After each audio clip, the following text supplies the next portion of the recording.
মই এই বছৰ মেট্ৰিক আৰু হাই ছেকেণ্ডেৰী পৰীক্ষাৰ সমূহ ছাত্ৰ ছাত্ৰীলৈ অভিনন্দন জনালোঁ, যাতে তেওঁলোকৰ ভগৱানে আৰু আল্লাহে তেওঁলোকৰ পৰীক্ষা ভাল কৰি দিয়ে, মনোযোগেৰে পঢ়ে।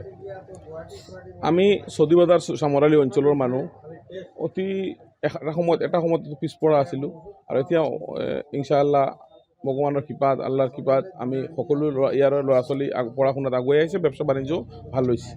আমাৰ প্ৰত্যেক বছৰ যিহেতু চিতলমাৰীৰ পৰা আৰু চৌধুৰীবাজাৰ হাইস্কুলৰ পৰা প্ৰায় 10 বছৰমানৰ পৰা মই নিজাববীয়াকৈ 2খন বাছ ব্যৱস্থা কৰি দিওঁ।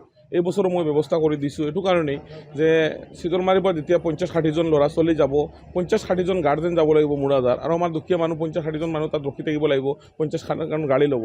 মই এখন যদি গাড়ী ভাড়া কৰি দিওঁ 50-60টা পৰিয়ালৰ সময়খিনিও বাচিব আৰু পইচাখিনিও বাচিব। সেইকাৰণে প্ৰত্যেক বছৰ মই চিতলমাৰীৰ পৰা চৌধুৰীবাজাৰৰ পৰা যেনেকৈ গাড়ী ভাড়া কৰি দিওঁ, এইবছৰো দিছোঁ। এইটো মই প্ৰায় 10 বছৰৰ ওপৰত হৈ গ'ল, আৰু এইটো মই ভাবিছোঁ নমৰালৈকে মই দিয়ে থাকিম। যেতিয়ালৈকে আল্লাহে মোৰ ওচৰত পইচা দি থাকিব তেতিয়ালৈকে মই এইটো সহায় কৰি যাম, আৰু সকলোকে এই এনেকুৱা ধৰণৰ সহায় সহযোগিতা কৰিবলৈ মই আহ্বান জনালোঁ। যিকোনো খবৰৰ বাবে যোগাযোগ কৰক আমাৰ এই নম্বৰত 9181 307 2221।